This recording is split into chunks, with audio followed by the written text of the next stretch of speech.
107.5 WGCI, the Shi's #1 for hip-hop and R&B. It's the morning show with the Destin legend Leon Rogers, the beautiful Kendra G. Good morning. Myself, the shortest damn man in Chicago, Kyle. And we got in the studio right now one of our favorite brothers. He's so positive. Yeah, man. Every time he's in Chicago, he stops by. Yes. We've even done a bunch of stuff with him on IG Live. Hey, yo, he's so motivational. Give it up for E.T., the hip-hop preacher. What it done? Yes. I'm back with my people. Yeah, man, it's good to have you back in the building, bro. Good to be back, man. Good We to haven't be seen back. you since what? The pandemic hit? Ah, that's right. You're right, man. Don't mention that. I lost my job during the pandemic. Oh, did you? I mean, you know, I speak for a living. I ain't know nothing about social distancing until that hit. Right. And it was like no more locker rooms, football, no more stages. So for a year and a half, bro, I got tired of doing Zoom. You know what I'm saying? Facts. It was I tough, feel that. man. It was tough. I feel you, but you're back now. I'm back. You got a new book out. Like I never left. Okay, I'm all right. back. It's an NY Times bestseller, LA Times, USA Today. Yeah. The name of the book is called You Owe You. Talk about what that means. Yeah, bro. Like I wasn't successful when I kept saying my mom got pregnant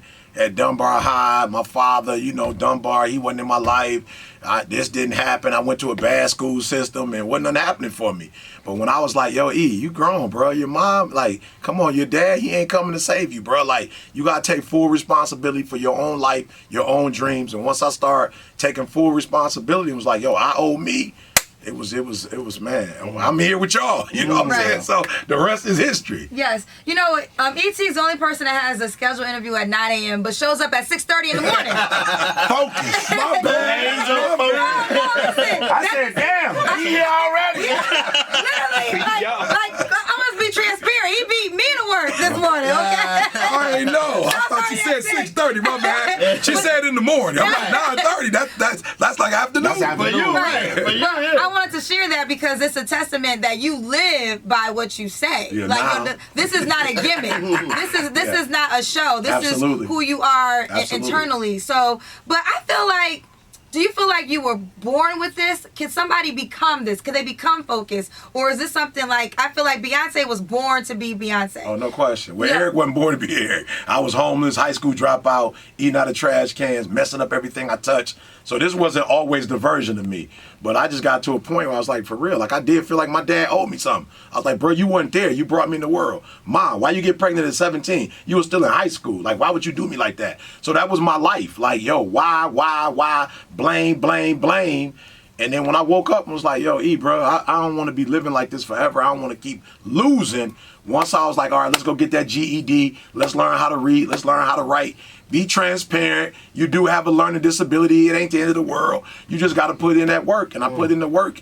And like I said, I'm on y'all's show, baby. Man, I got a question for you. And I don't know, you know, this is really something I literally go through. What do you do or say to the people that, you know, ask you if there's something wrong with you? So say like I could come into a room and be quiet. Yeah. You know what I'm saying? And there's just nothing wrong with me. Yeah. I'm just to myself. Yeah. I'm reflecting. I'm mental. But everybody around you is so used to you being a certain way. Yeah. What's the matter? And it kind of gets on your nerve. With you being a motivational guy and always uplifting, every time I see you, you got a smile on your face. I ain't never seen you frowning. You know what I'm saying? Right. When you just have a day where you just sitting still and you're not doing that, you're to yourself, how do you deal with the people that kind of like just keep bugging you because you're not being the E that they want you to be? Yeah, I just tell them like, look, different things motivate you and energize you. You feel me? And like some days what I need to energize me is to be alone. Like I gotta feel back up, cause like your phone, you gotta charge it. Like it don't stay 100. Right. So like when people be like, "E, bro, you ain't come out, you chilling, what you doing?" I'm like, "Yo, I'm charging myself, so when I come out, I can give you that smile, I can give you that energy." But like I need my own, and I'm gonna be real. COVID definitely made me more of an introvert than I ever was. You know what I'm saying? I got a chance to really like study and like be to myself and walk and listen to music. So I'm not as energetic as long as I used to be. So when I come out, I got you, but I'll be by myself first thing in the morning. So I just say like, yo, what motivates and what energizes me is different from day to day, and you got to respect that. To kind of piggyback off that, I know that we all aren't in the same moods all the time, like Leon expressed, right? But when you're trying to be productive as a person and trying to get certain goals done, and you need to be consistent, but you're not feeling it that day, you're not feeling it that week. Is there a process? Is there a checklist? Is there an exercise that you do to get yourself back on track? Yeah, flat out. It's like, yo, one day off could literally cost you a week, a month, a year. Yeah. So it's like, yo, here go the window. It's like, yeah, you can chill, bro. We can all chill. But like when y'all gave me this opportunity today, like I can't chill during this time frame. Right. Like, you know what I'm saying? I did. I came at 6:30. That was the wrong time. So it's like, all right, get your butt back here at this time. So it's like, yeah, if I want to have a bad day, maybe I can have it at 5 because there's no opportunities. But what do you do to, I guess what I'm doing, what do you do to adjust your mindset? Is there a process? Yeah, there's a process to say this is important. This is an opportunity of a lifetime. Like this is the window. Like this is the time. Like tomorrow it won't be this time. So you got to do whatever you got to do during the time frame. Why? Because you want to eat, doggone it. Because you want to stay in a hotel. Because you want a car. Because like there are certain things you want, and this is the time to make it happen. So you can't go, man, I don't know if I feel like it. Bro, I feel like eating. I feel like having a roof over my head. Yeah. And I think a lot of times people be getting caught up in their feelings. Feelings are great. But sometimes you got to activate fact. The fact is, I get my butt up, get here on time, excited about this opportunity. It's some more opportunities. I ain't never been on y'all show and I ain't getting no more opportunities. You feel me? Like, it ain't never been, I just came here and didn't nobody hear me. Right. Somebody was listening like, yo, can you come to my school? Can you come to my job and speak? So for me, it's like, this is the time that you have. You have to take advantage of an opportunity of a lifetime in the lifetime of that opportunity. Facts over feelings. Come on now. Yeah, flat out. So look, I'm about to put the book up. You owe you. Yeah, you so do. I don't. I want to talk about self accountability because I feel like I host a dating show. E came on to give advice from a married man's perspective, which we never will forget, and we're so grateful to that. But sometimes a challenge, and I'm not always right about everything, but sometimes a challenge I've learned is you try to give truth.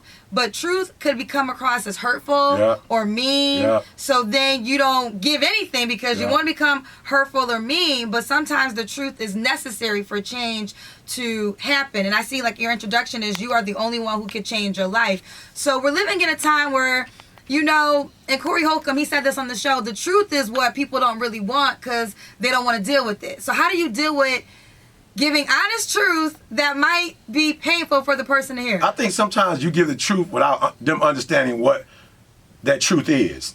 Like sometimes we just get the truth and we don't really talk about like why they need it. So for instance, I had a dude the other day was like, man, I can't handle this marriage. I got this company I can't. I was like, bro, you told me you was from the east side of Detroit. Like you always talking about you from the east side, you from the west side, south side Chicago. Like, bro, you talk about how you fight and you hold your peace and ain't nobody. But then when it comes to fighting for your career, you a punk now.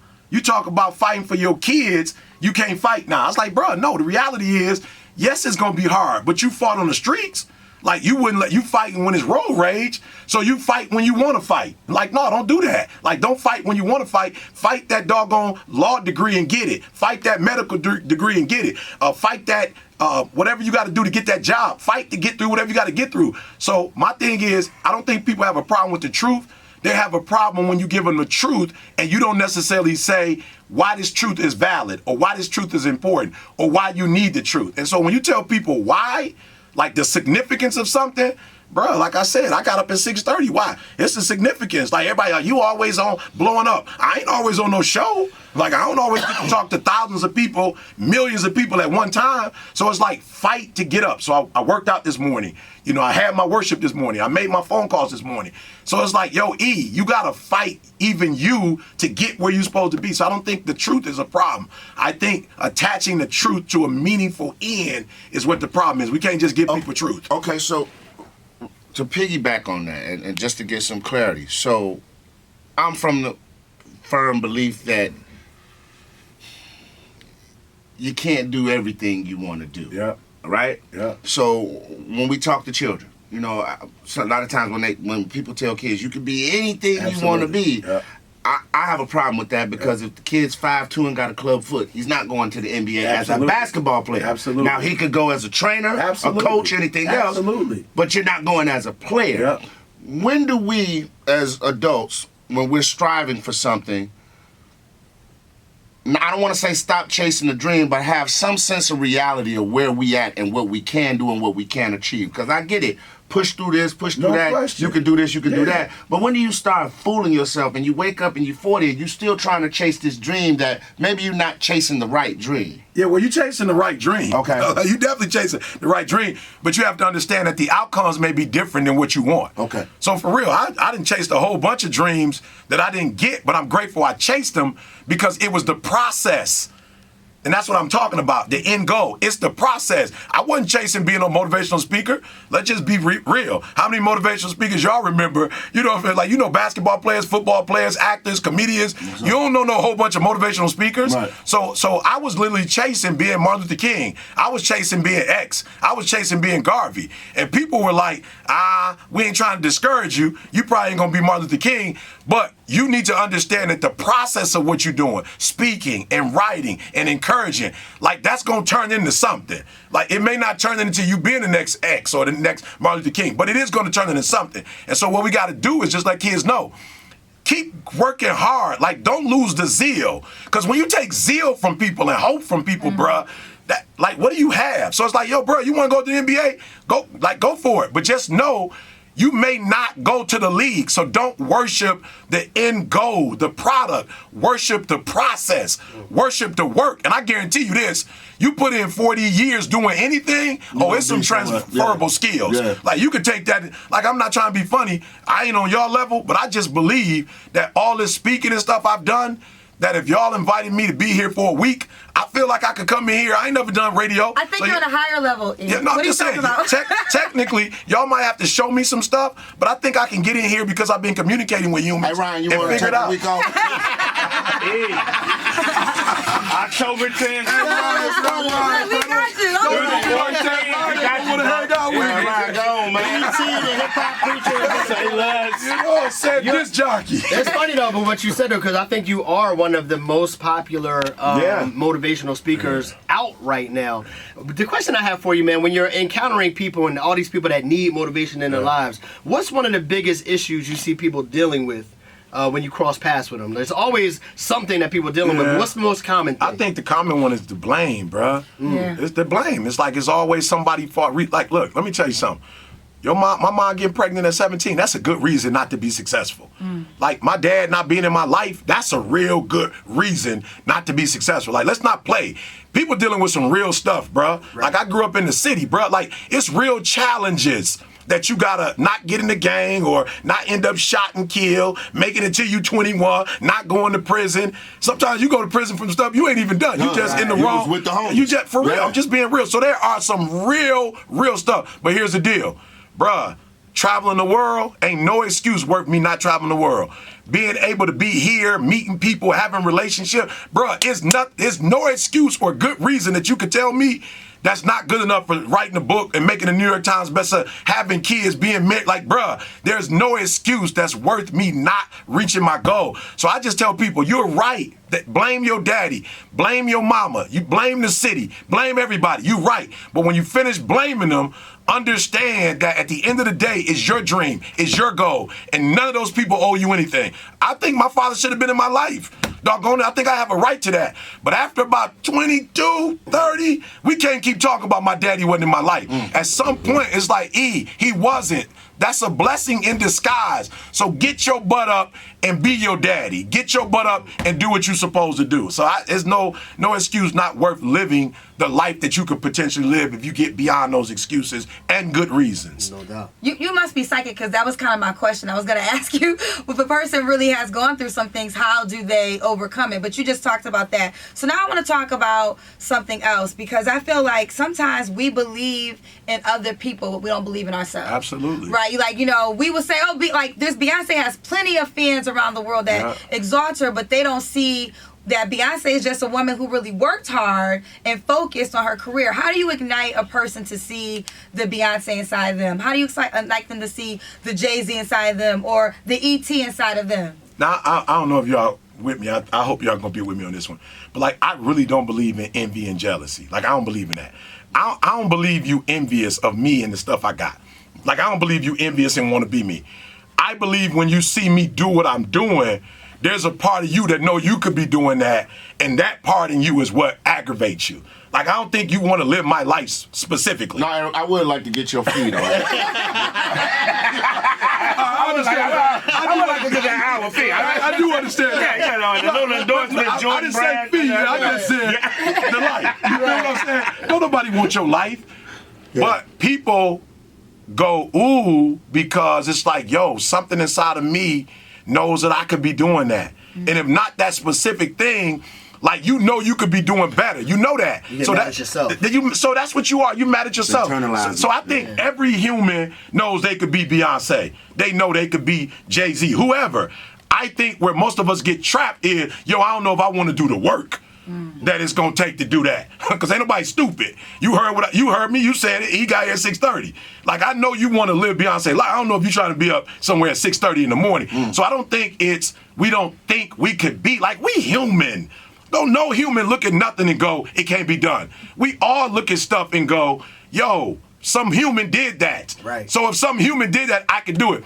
I just think we get caught when it's like, oh, I got to put in that kind of work. I got to get up and I got to do that. I was talking to my guy B, he's helping me with the book. It was a 2-year process. We wrote for a year, we marketed for a year. Everybody's like, how you feel with the New York Times bestseller? I felt exhausted. I'm glad it's over. I'm started talking about it. Like, I hate it was a thing. Now, people calling me, call your friends, your celebrity A-list friends and get them to do. I'm like, I don't even do that.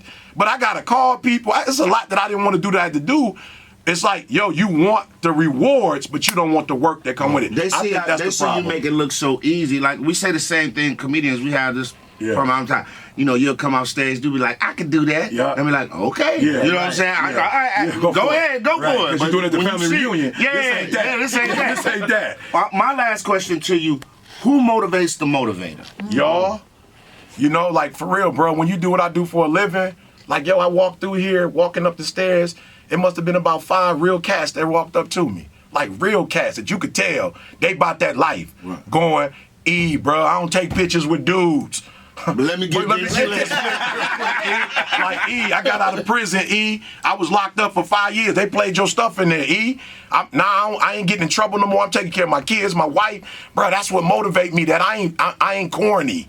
Like, I'm doing something that ain't corny, bro. It ain't whack. It's like real human beings who see me on the streets going, first of all, like, yo, you walking here by yourself, is that you? I'm like, yeah, that's like, where your entourage? That fee costs too much. I'm like, I'm good on that. Right. So for me, it's the kid in high school that DMs me. It's the mother that got 5 kids and she trying to get her law degree that moment. Like, y'all motivate me when I see you, when I hear you, when you go, yo, E, I rock with that. Like, yo, I don't really deal with speaking and preachers and going to church. Like, I don't really get down like that. But it's something about your stuff. I get down with that. And I'm like, you get down with me because I'm you. No doubt. E.T. the Hip Hop Preacher. The book is out. You. Make sure you go get the book, Chicago. We appreciate you coming by every time you do. Appreciate you being available. There's times that we've all reached out to you and hollered at you, man. Have you always been a real dude and responsive? And just thank you so much for everything that you do. I don't do a lot of shows. You can look it up. I don't do a lot of shows. This is my home, baby. I just want to say personally, like, I love you so much. You know this, but I love you so much. And honestly, I'm so grateful to even be associated with you because I have such a high regard for you, and you really are about the people, and we don't have a lot of people like that left in this world. But I know you said you was chasing Martin Luther King, but you are Martin Luther King. Yeah, well, I got to get that Nobel Prize. There you go. You gotta get it. You gotta get it. I guess today is one step closer. Yes, you gotta Let's get get it. That's it. E.T. the Hip Hop Preacher, Chicago, man. Make sure y'all buy the book. You owe you. Thanks for coming by, bro. Y'all know what it is, man. WGCI.